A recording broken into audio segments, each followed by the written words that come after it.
Good morning. I call to order the Board of Directors special meeting for Tuesday, January 9th, 2024. May I have a roll call, please? Director Meyerhoffen, Present.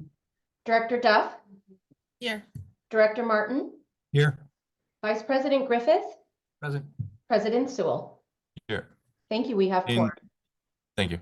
Seeing that all five of us are here, we'll skip item 3. Moving on to item 4, public input. This is an opportunity for members of the public to address the board on matters within the board's jurisdiction. Please limit comments to 3 minutes or less. State law prohibits the board from discussing or taking action on any item not listed on the agenda. Do we have any members of the public wanting to address the board? President Sewell, there are no members of the public on Zoom. And seeing none here, we'll move on to our discussion items. Item 5, mid-year budget review, fiscal year 2023-24. Do we have a staff report? Presentation? We do have a presentation. Just want to remind everyone, I know we're up at the dais and it feels a little bit different than a typical workshop, but it is truly a workshop. So please interject anytime you have any questions. We're going to be a little bit more open with our comments as we go back and forth from a staff perspective, but this is truly a workshop. So I please encourage everybody to participate a little bit differently than when a more structured board meeting. Arturo? Thank you, General Manager Macy, President Sewell, members of the board. It is my pleasure to present the mid-year budget for 2023-2024 fiscal year.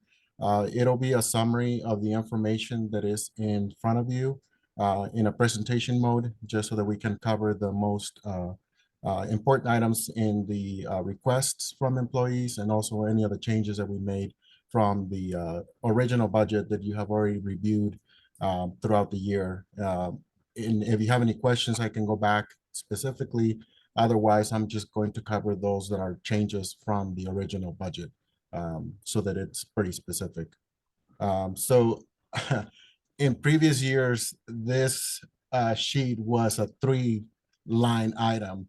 And as I started to put this together, I started to go back and actually putting everything that we do.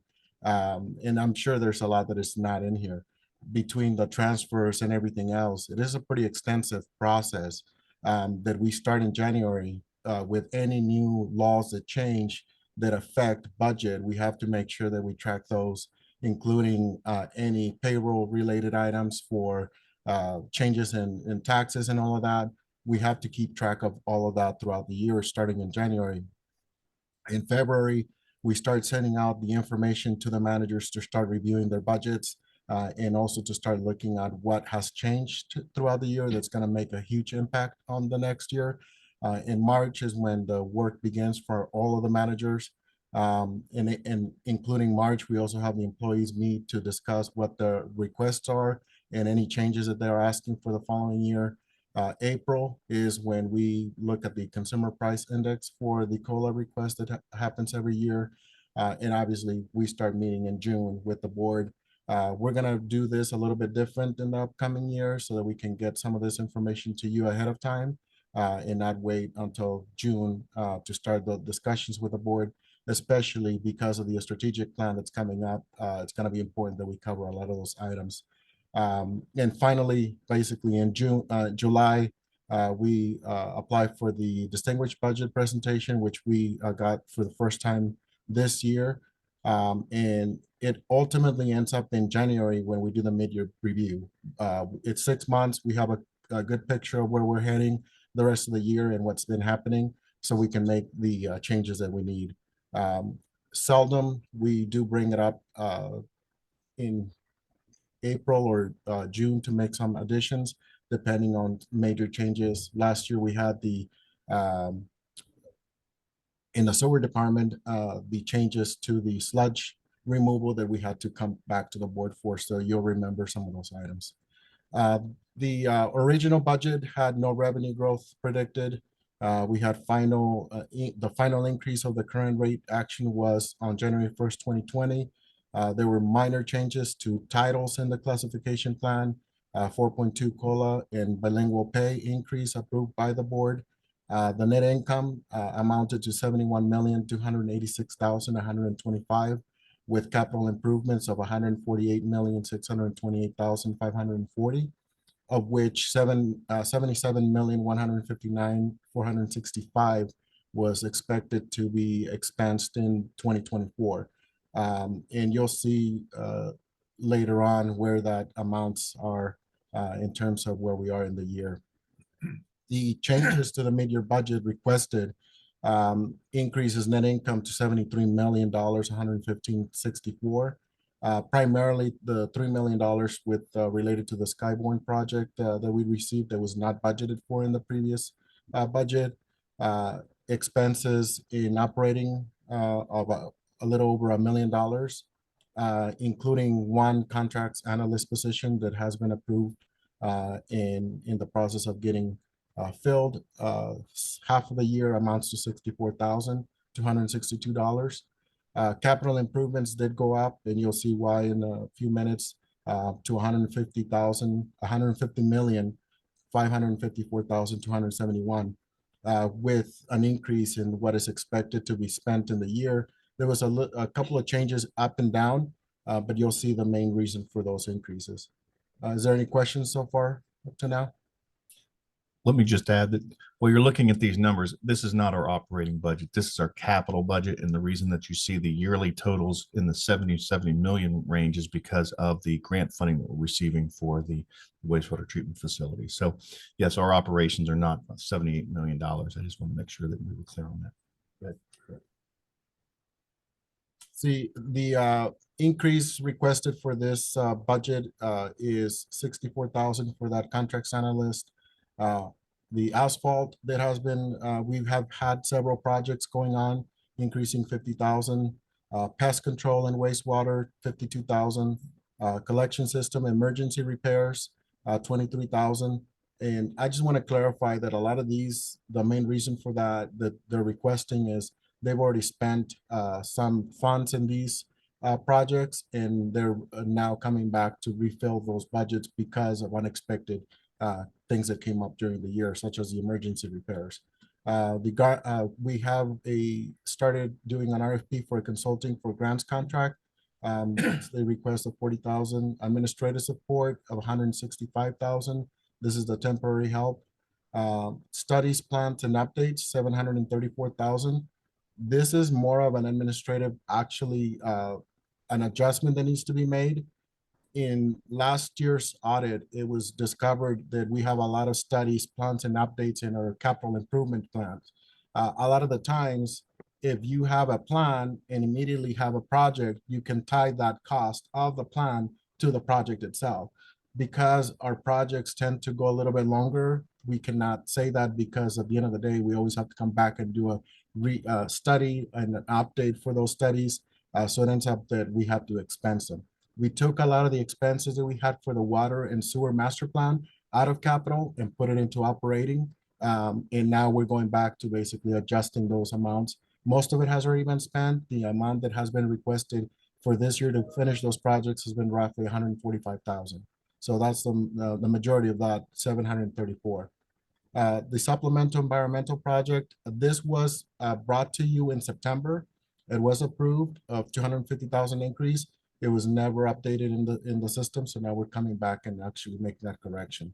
As you know, a lot of the times when employees work on a particular capital improvement project, we have to allocate the expenses and payroll, supplies, and materials to that project itself. So not everything ends up in salaries. Not everything ends up in pest control. A lot of it gets tied to that project and capitalized in the capital improvements plan, which is why you see that negative 207,000 that's going from the operating expenses to the capital. Sure. The hot mix asphalt, that's not related to the issues with the work on Dillon, is it? No, it is not.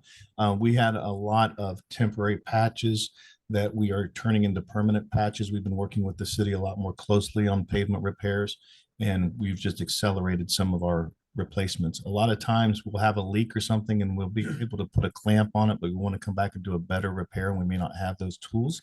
So what we were doing is we put a temporary patch. Well, some of those temporary patches would stay there for several months while the piece came in. We've made an agreement with the city that we're no longer going to keep a temporary patch past 90 days. We're going to do permanent patch. And if we have to dig it back up because we didn't have the parts, then we'll come back and dig it up. So that's why that cost increased, because we've put a sort of a self-imposed cap, and working with the city that 90 days seemed to be a time frame where if it's a temporary issue, 90 days is about as long as we want to allow that to happen. So that's why we've increased hot asphalt mix, because we're putting down more permanent than we are temporary in the past, since the past. Can I actually interject on that as well? Sure. So when you say that it's not part of the Dillon project, is it a completely different contractor? Yes, completely different most of the hot mix asphalt that we're doing here is when we're removing services or addressing breaks somewhere else in the system. The Dillon Road has its own contractor, its own contract, and it's completely separate from this particular item. So another question that brings me to then is, if we're implementing a 90-day, no temporary past 90 days on ourselves, are we putting that on our other contractors like the Dillon Road contractor?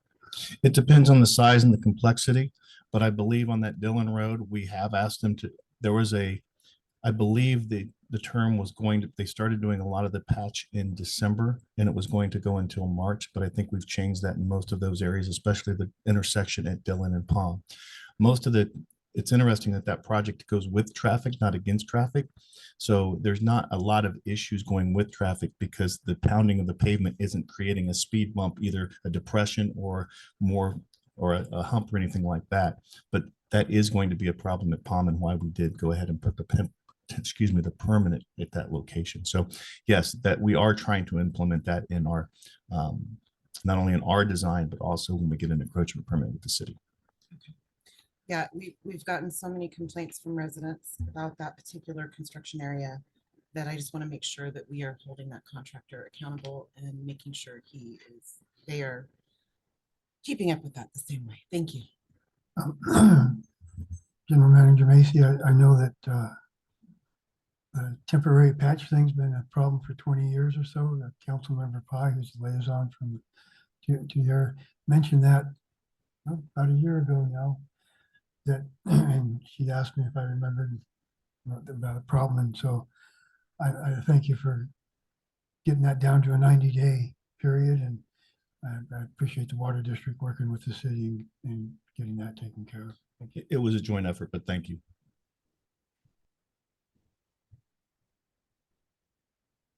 Moving on to the non-operating part of the budget, which again is a $3 million increase for local grants. Finally, in the capital improvements, we have 2 augmentations. That means that these 2 jobs were already approved and the employees are requesting additional funds to complete it. The well 42 augmentation request of $139,000. The Muffin Monster in the sewer department of $2,000. That's a minor project of $15,000.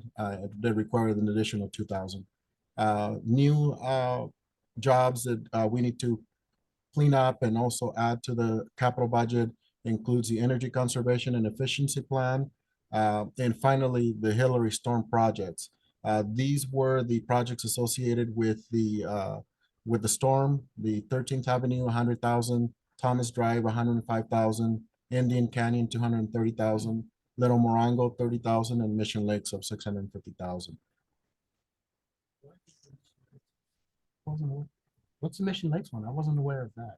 So we have a 24-inch pipe that basically creates our loop on the north side of town, basically starting at Skyborn and going over to where the pavement actually begins on Mission Lakes. Right there, the creek comes through.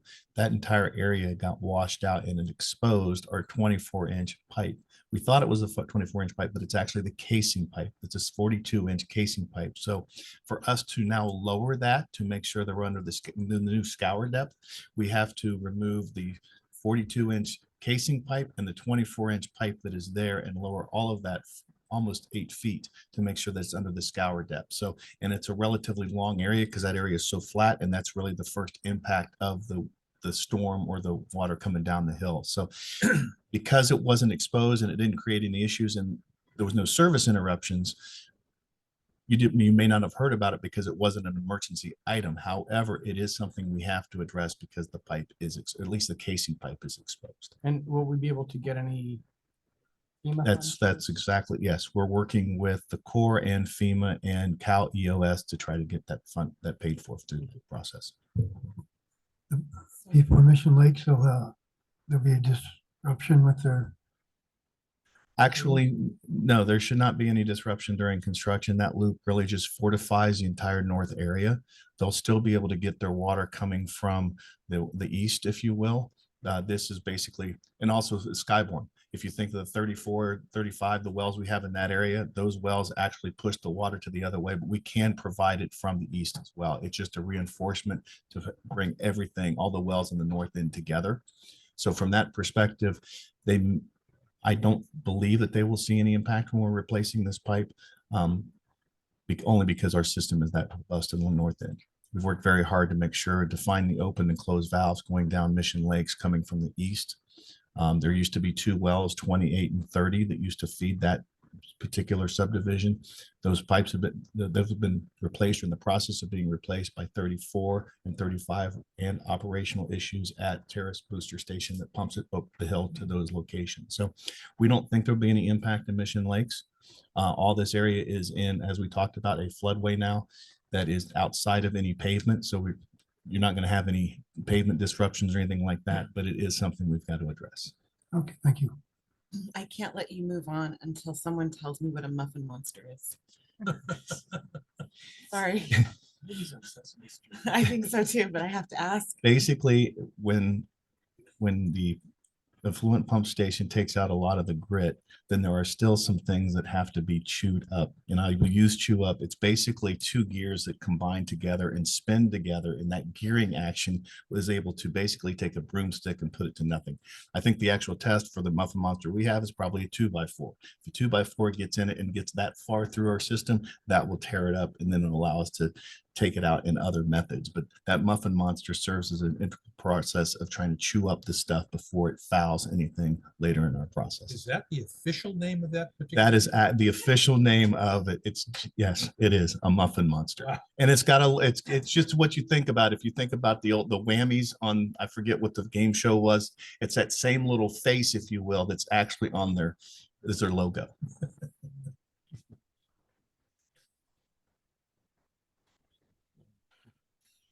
So just to summarize in terms of this is the updated financial report for December, showing again operating revenue, budget, actual to budget is over 41,000, which is why we are not increasing or doing any changes with revenue, because it's pretty spot on. The expenses, there's timing issues as always, getting those timely. We give managers 1 month to submit all invoices up to the previous month to be able to capture all expenses. However, that's not always the case, and that's a lot of times reflected in the expenses, including, again, when we budget, a lot of times we budget 1/12 of the total expense, not knowing when those expenses are actually going to be spent, which is why you see a lot of differences primarily in the expense category. A quick cash review summary comparing 2024 to 2023 in terms of fiscal year.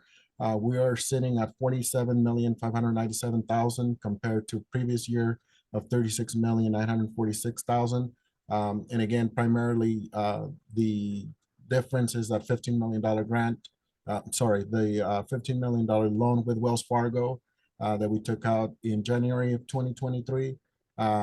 And we still have the regional planned expenses are up to 49 million, of which we have only received 20 million back.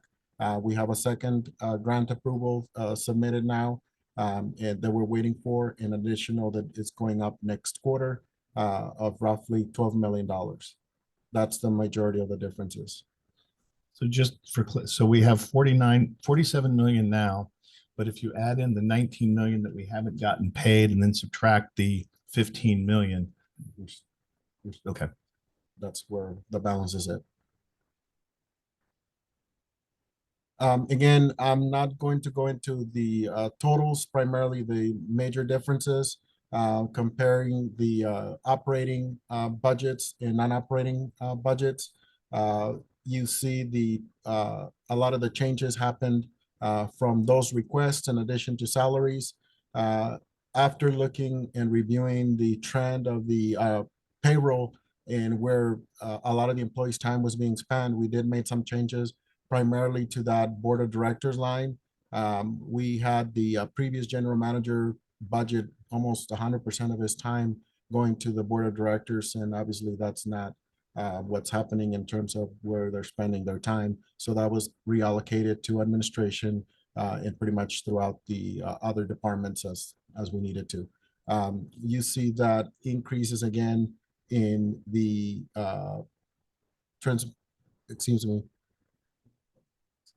collection. That was again part of those requests that were made in addition to the administration for that 734,000 for the two projects that we have to complete this year. Down to the $3 million again is requested for the local grant. And that summarizes pretty much the major changes from the original budget to the mid-year budget revised. Any questions on these? Just to put it into perspective and when you look at the financial statements, this is pretty much what it looks like in just a different presentation of those numbers. So you can get a clear picture of, exactly where they're going, outside services, categories that we have to report to the state and so forth. Just a quick question. Earlier on an earlier slide, there was a discussion of the administrative temporary employee. Is that for, how many positions is that covering?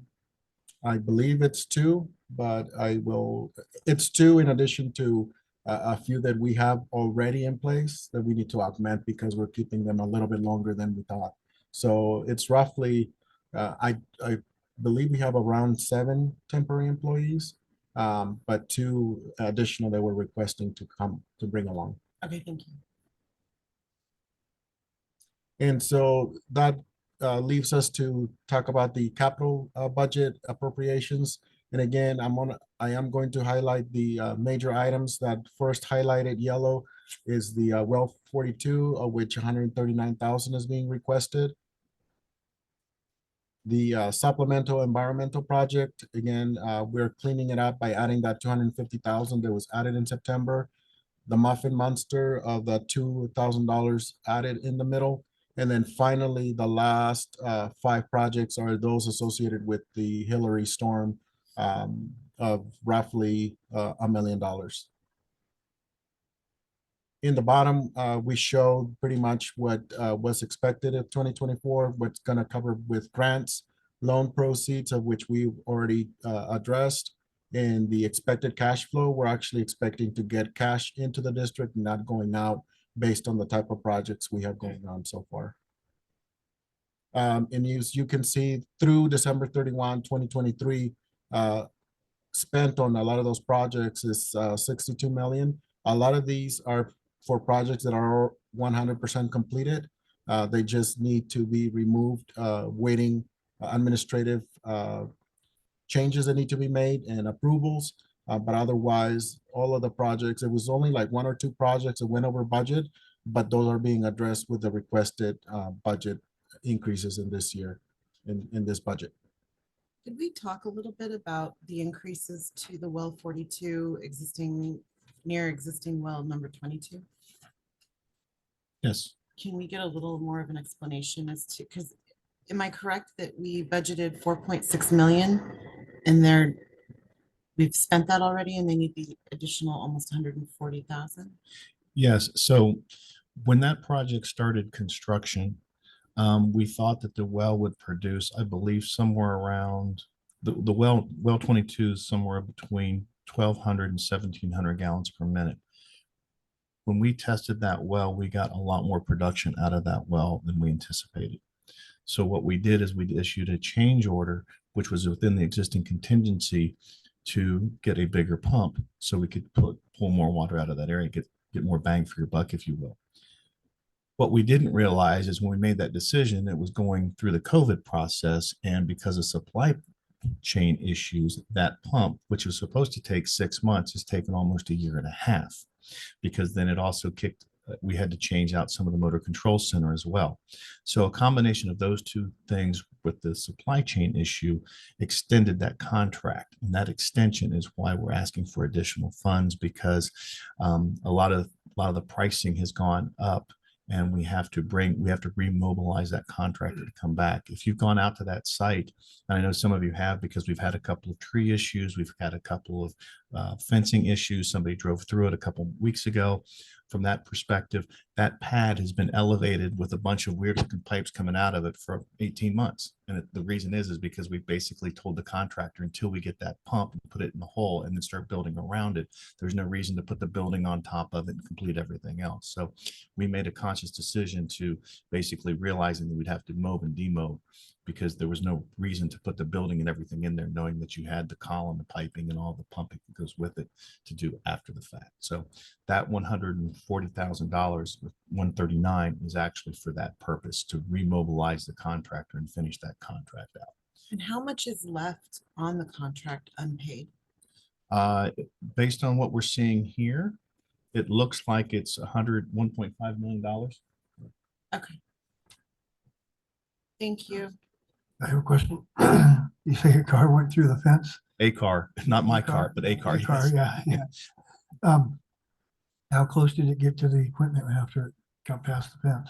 So it basically, I believe, got lodged in the fence. It just knocked down a Into the couple of fence? sections, and it didn't go any farther than that. So from a safety perspective, the fence did its purpose and stopped it before it got Anything into it. extra there? Okay. Yeah. And like I said, that was actually at well 22. But when you're looking at 22, you realize we have 22, 24, and 42 sitting up on the hill. So when you're looking at that site, you're looking at basically 3 wells. And some people say, what's that spider sitting on top of that concrete pad? Well, that's our sounding, piping, and a lot of other things that go down there for our telemetry system and our SCADA system. So All right, good. I'm glad it wasn't in your car.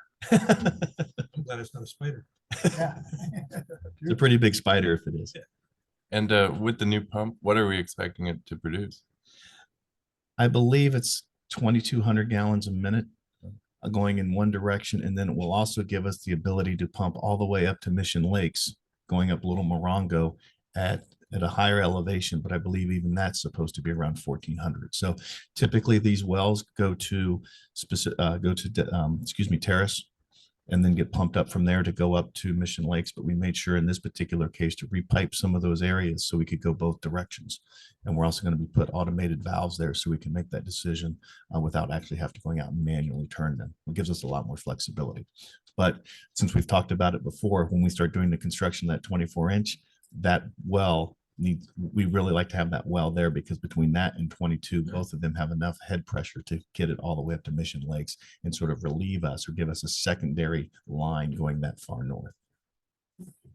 Will it increase the water pressure, say along the Worsley Road?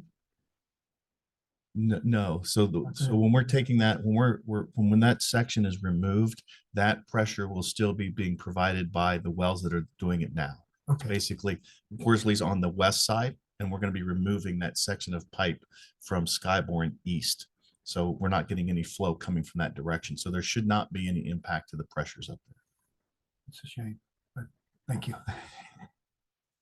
And finally, in the presentation, just a cash flow projection through the end of the fiscal year, primarily looking at the regional wastewater plant construction.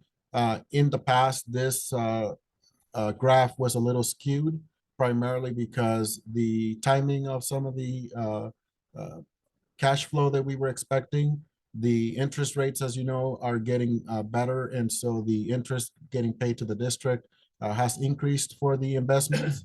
Those amounts are now in the positive. So we are no longer concerned with pulling cash from those funds that we had to, simply because we won't have unrealized losses. There would be gains at this point. However, you can see pretty much that we're in a better position than we were when we presented the budget in June. A lot of that is timing. The regional plan was supposed to have a lot more expenses by now. Some of the items that have not come in are taking a lot longer than expected, and that's primarily the main reason. But otherwise, We are looking at to be completed in June. However, I know that that's probably going to get extended as well. So this is pretty much the report on the mid-year budget. If you have any additional questions, let me know. We can cover those for you. It's not necessarily a budget question, but it's definitely a budget question, right? The grant. I'm really concerned. I feel like it's deja vu that we're right back where I was a year ago. And I know that we've been told that everything's been submitted and that we're waiting for the state to do what they need to do. But I'm struggling with that. I really want proof that there's been communication on a regular basis. I want to see it from TKE. I want to see the emails that we instructed them to be sending on a regular basis to document their verbal communication. I'd like to have someone reach out to the state and find out where we're at and whether or not they're waiting for things from TKE, someone from our staff preferably. This is very concerning to have that much out there. I believe 29 million. Correct. I don't sit well with that. And I really would like to see some prioritization going into following up with the state and making sure that TKE has dotted all their i's and crossed their t's. I know the second reimbursement has been approved by the state, so that should be just, at this point, we should be just waiting for the check to be cut. The other part of this would be the funding agreement for the conveyance line. That is something that we're still waiting on, even though we're in construction and have been for 6 months. So it is deja vu all over again. And it's just unfortunate the state operates that way. But yes, we hear you loud and clear. We will get more involved. Thank you. Yeah, in addition to me asking questions about that original agreement, then we have to go back and modify to allow for those expenses from the first month of construction. Absolutely, we are on them. But yeah, we can present that information to the board.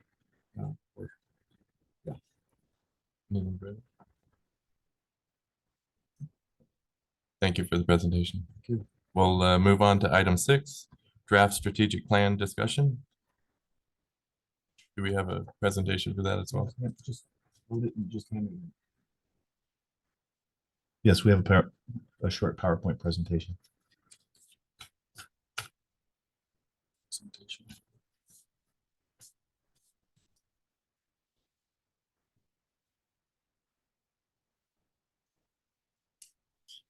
So yes, this is just going to be a quick overview of the strategic plan, giving the board one more opportunity. We have presented to you the draft strategic plan as it's been provided to us. Right now, it's a lot of text. We have not asked the consultant to put a lot of pictures or anything like that because we wanted to make sure that the content was correct. So the next one you will see will have a lot more pictures, a little bit more graphics talking about timelines and things like that. But right now, it's what we really want to focus on is the projects that are in there, or the ideas, the goals, the themes that are in there, are those the one that you really want to see. Just quick going over the schedule that we went through, going through the 4 different workshops, starting back in October, looking at mission, vision, and values. Workshop number 2, SWOT analysis, brainstorming, starting to look at the draft goals, if you will, or SMART goals. Then we solicited employee feedback. Could we meet all the goals that we were talking about? Have we made any, should we make any revisions to some of the decisions we made in the past? Is there other strategic or weaknesses or threats that we weren't aware of? Based on that feedback, we had another workshop in December and reviewed community feedback, existing project lists, any SMART goals, and then we started prioritizing. And that's really where we want to talk about today, are the goals we've identified consistent. One of the things we did change, or excuse me, that we didn't change, is we did leave our mission relatively the same. We provide, protect, preserve our most valuable resource, water. We also looked at vision. Now this did significantly change. We migrated to 5 key vision points, which is trust, employees, customers, environment, and public health. Each one of these will be incorporated into our evaluations for our employees because that's a focus that the board felt we were necessary. So we're going to incorporate, just like we did back in 2016-17, those strategic vision into our evaluations to make sure that our employees understand that that is what the board's vision is. Values, accountability, leadership, professionalism, and service. I think this goes to what we're trying to really be a better customer experience, holding our staff more accountable, providing them the leadership that they need, giving them innovation, giving them commitment from others for training. Professionalism also goes into training. Make sure that we're respectful not only to ourselves but also the community. And then, of course, things that we've done very well over the last several decades is service. We haven't had a lot of outages, haven't had a lot of boil alerts. We've done a very good of keeping our system up and running, other than, of course, the meter issue, which I think has accounted for a lot of our lost trust from our customers. So we're trying to come up with our values to make sure that we get that trust back. The common themes in our strategic plan, and actually the way that the report is laid out in 5 basically chapters, if you will: financial management, improved technology and process, internal communications for employees, water supply, and deliberate customer education. Those seem to be the common themes when we were meeting both with the board and the employees. So that's why they're basically the chapters. We use these themes to establish our SMART goals, and I'll go over those in the next slide. But what I think is important here is these themes fall into things that we're already doing, already contemplating. Financial management, the biggest component is going to be the long-range financial plan. That process will include reevaluating all our fees, which haven't been updated since 2008. Looking at possibly our structure, our fee structure, or additional bonding that may be needed to make sure we meet our revenues, or excuse me, our revenues meet our expenses. So we're in the process of already doing that, but that's a huge component. So if you feel comfortable with financial management being one of the key themes, there's still a lot of work to be done in the financial management, because it's the long-range financial plan that's going to actually dictate those. So if you think that we're missing something in financial management that's outside the long-range financial plan, this is the place to start talking about that, because the long-range financial plan is something that you will continue to see over the next 6 months, probably the next year, as we continue to evaluate our expenses and our revenues for the next 5 to 10 to 20 years. Improved technology and process. We went through an RFP to basically find a IT provider. We had been using one for a very long period of time. We thought we may need a refresh, and we went through a public process where we decided to go with someone else, not because we were unhappy with the other organization. It's just we knew that we were going forward with some of these software improvements, whether it be the finance system or the enterprise resource planning or the asset management work order software. Those are 2 large initiatives that are going to take anywhere from a year to 2 years, and we just need more horsepower.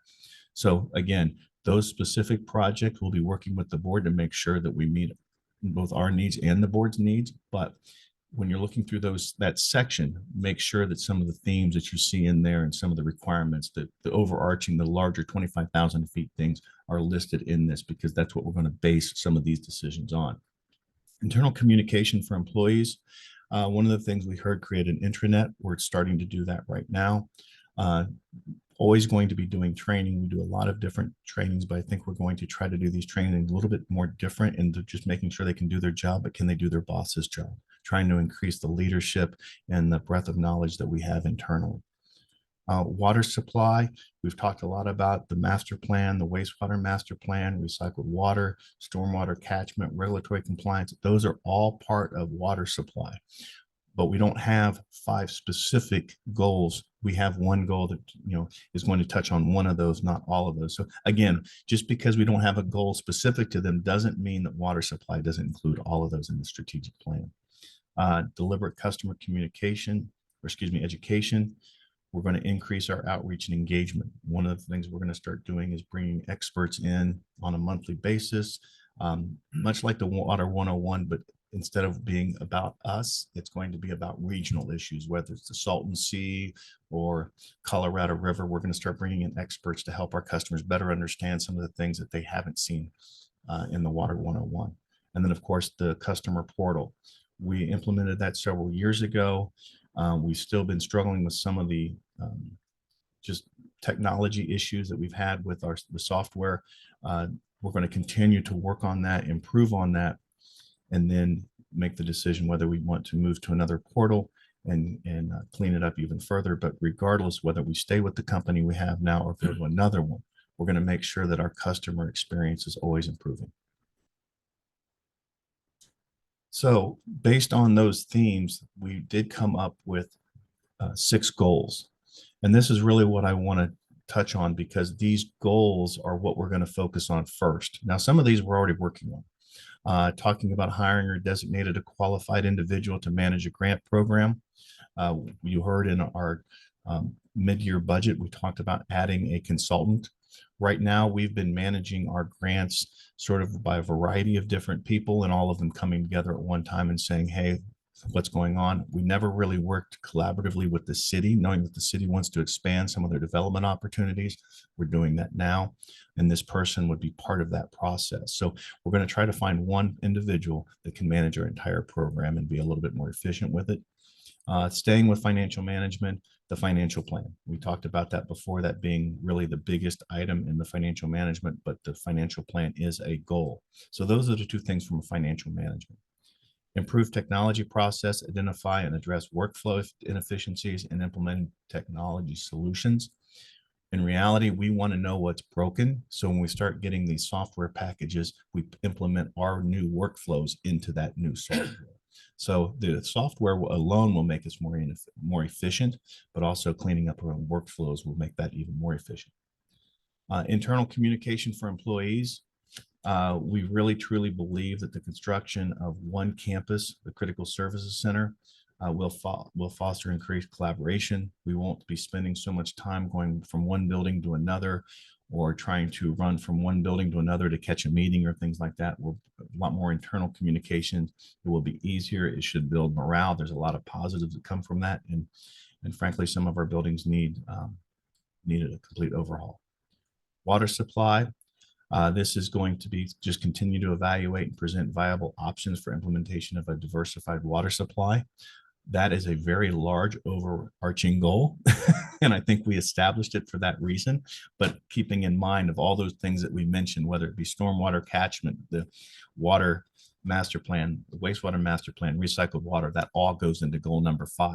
Some of these we may be able to do in 6 months. This one's going to be something that's going to be ongoing for the next 5 to 10 years, and it will always be something that we're trying to do. And then, of course, deliberate customer education, identify and design an annual plan to increase outreach and engagement with its customers. I believe about 1.5 years ago, we put together a communications plan, and we are to upgrade or update that every year. I think with some of the renewed focus that we've talked about in our themes, we'll probably be looking at it a little bit differently. Instead of trying to stay within that program, we'll be trying to grow it a little bit. Obviously, we talked about some of our monthly meetings at the library with other experts outside the area will help that. So those are the 6 goals that are in the document as it stands today. We can remove some of these, we can add to these. It's really up to the board. Did we capture the themes, the goals, and where the board wants to take us? I know you just received the document today, so I'm not going to ask for a lot of back and forth about it today, but oh, what happened? We've lost a slide there. The next steps are in the next several weeks. If you can go through the document, or if you think of something, I know most of my thinking is when I'm driving up here to come to work every day, I think of things and I write them down, or I pick up the phone and call somebody and say, hey, did we do this, or did we think of this? Whatever your process is, we would like to know if there's any changes you'd like to make to this document. By the end of this month, we get those changes, we incorporate those into the document, then we try to basically, we'll put some pictures in there, make some of the graphics a little bit better, turn it into a little bit of a more aesthetically pleasing document, if we will, versus just a bunch of text, even though the content won't change.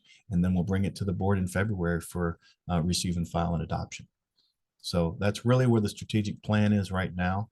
So we have it in writing. We also can get it to you electronically if that works best for you. Did I miss anything? We do have it as a discussion on Thursday. So if there's more Oh, discussion. there you go. Between now and then.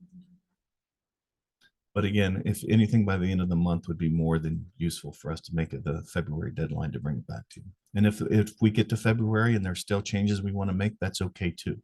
It's not going to stop the overarching themes or the goals that we're already working on. So that concludes our report. Could you, Oh, I was just gonna say, do we have any discussion or questions for today? So, go ahead. He said it was informal, so I Right. jumped in there. Could you please send this to me electronically? So We will. if I do see something, I can go ahead and I guess it'll be in Word, it'll be in Word, so, okay.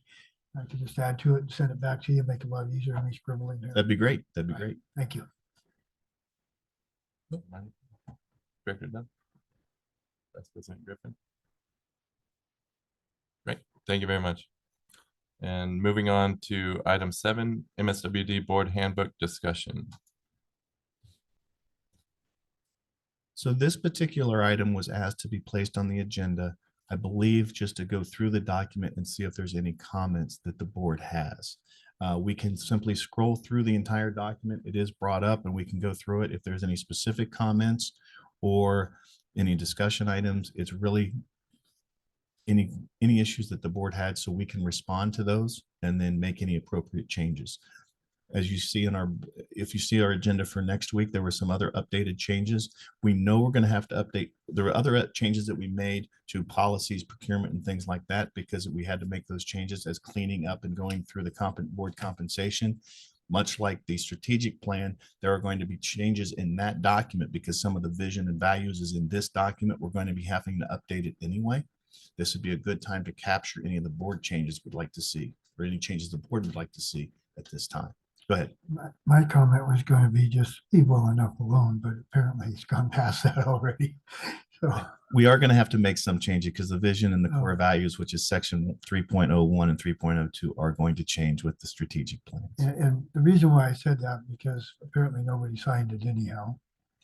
And when we go to enforce it, like I said about the employees, or I said this before, that, we come under the Fair Political Practice Commission, the District Attorney's Office. And I just would really see us all try to get along together and work together rather than come up with rules and regulations that can be used against each other. Thank you. Yeah, I have, I think this is probably more appropriate to discuss on Thursday because there was an item in our agenda that pertains to handbook is the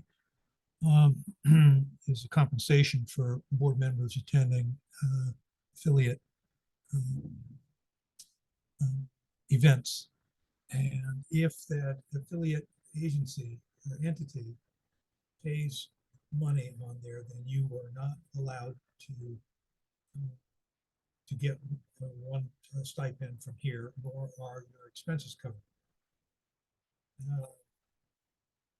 And that's pretty much the way it's been. I assumed that it just wasn't in writing before, but it's going to be in writing now, and that's fine.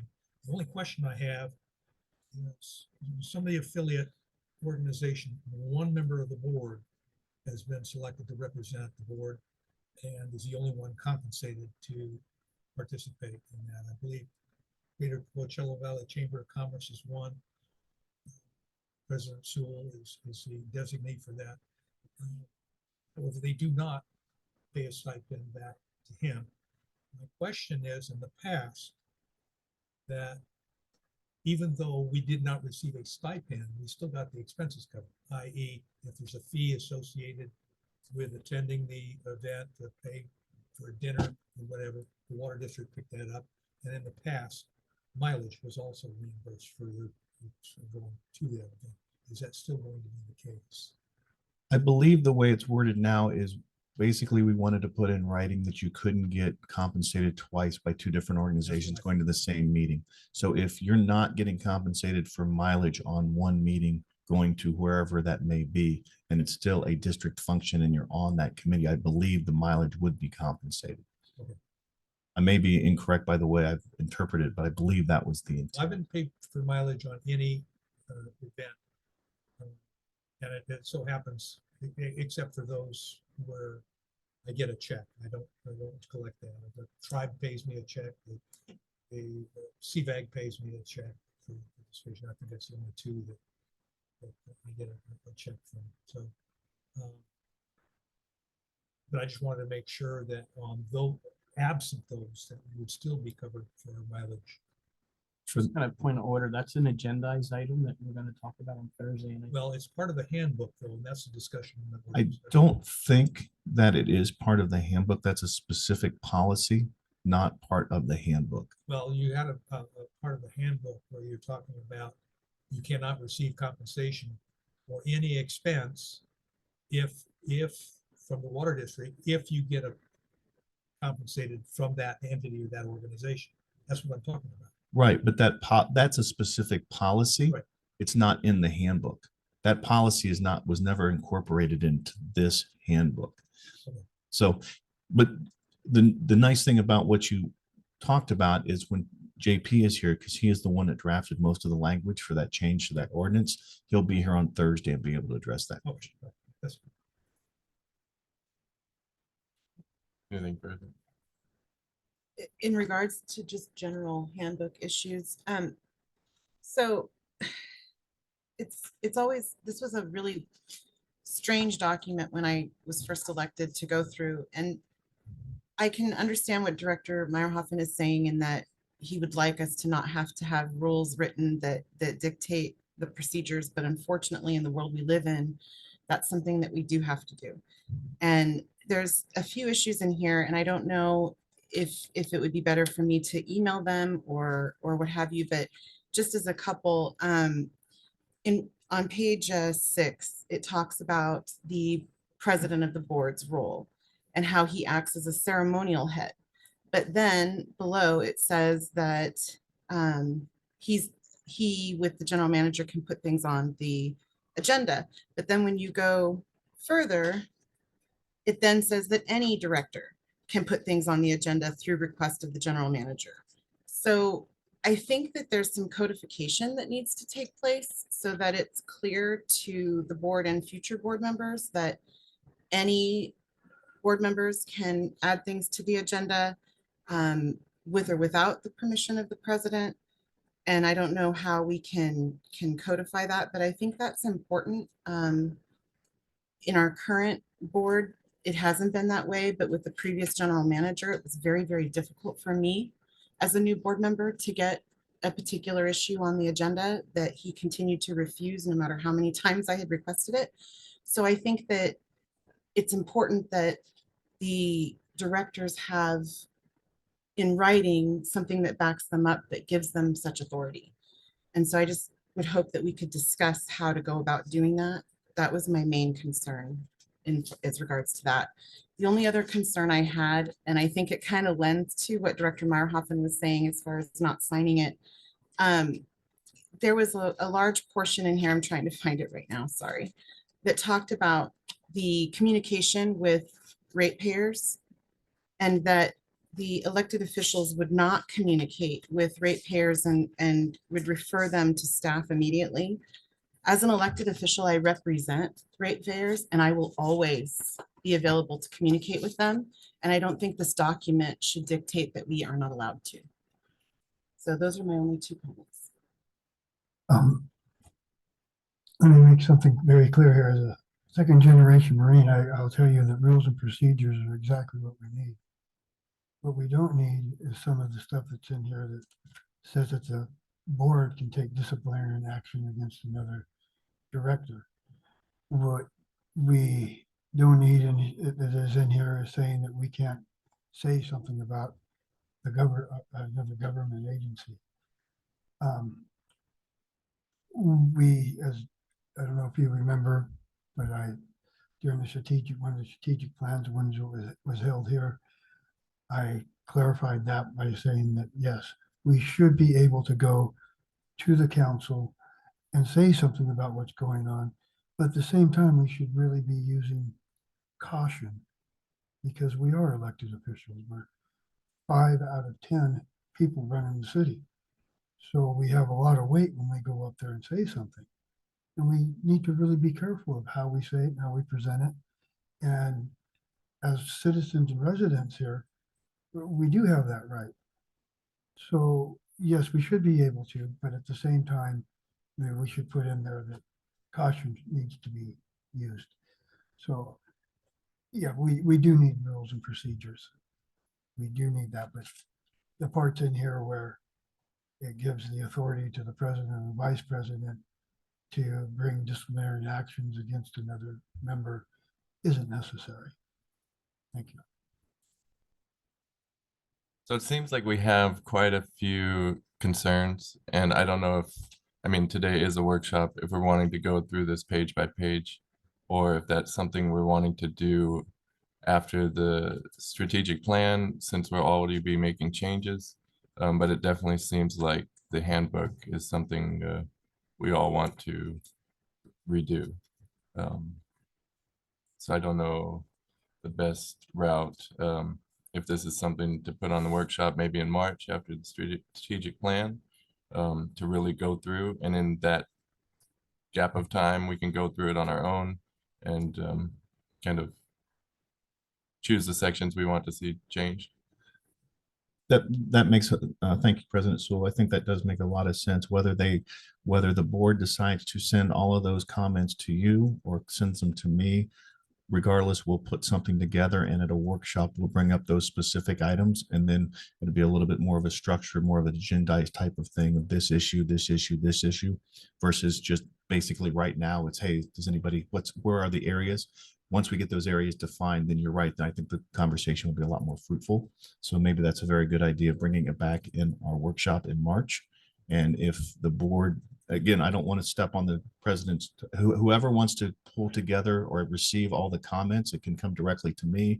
It can go to the board president. That's completely up to however we want to handle it, or if even a specific member of the board. Just somebody needs to pull them together. And if going it to me is the best way, then great. I would say we should send them. I think it's been done in the past. It's supposed to go to the president and the general manager. I mean, we can work on it together. Yeah, that's fine. However, That's where, okay. and I agree with March. We have some other stuff here we need to take care of first. and there's probably going to be some legal discussion, so we have to bring in JP before we bring it to you in March. So yes, it will be a group effort. So Okay. yes, I think that's the best way to do it. If anybody can send it to the president and myself, we'll compile, we'll get with JP, and then we'll bring it back in March. Excellent. Thank you. Any further discussion today on that item? Right, moving on, item 8, general manager's comments. I have no comments at this time, but just thank you for everybody making time for today's meeting. Really appreciate it. I look forward to all of these workshops in the next 5 or 6 months. I think we're going to be able to really come together as a group and get better direction from the board. And that's really what we need right now. So thank you. Item 9, director's comments. Director Martin. Any director's comment? Director Meyer? I would just like to say that I think this was really a productive and positive meeting here, and I'm glad to put it together. I would also say that sometimes I do get my words a little bit mixed up, and it's just due to a little bit of a head injury. So please keep that in mind. I didn't do it on purpose, thinking it was you driving. Oh, no, no. Yeah, but anyhow, that's, and the strategic plan and the rest of it, I think we're really moving forward, and this is going to help to change the reputation of the water district as far as how people look at us and have looked at us in the past. Thank you. Director Duff? I just want to thank staff for all their hard work. I know that these added workshops are something in addition to all of the work that they have to do in preparing. And we are grateful for all the work that went into getting this ready for us to start working on. And I look forward to more in the future. Thank you. Vice President Griffin? And my only comment is, again, thank you to staff, and the board has some homework. So review the strategic plan and the handbook. Comments on the plan, send to General Manager Macy, and then comments on the handbook to General Manager Macy and myself. Right. Thank you. Meeting is adjourned.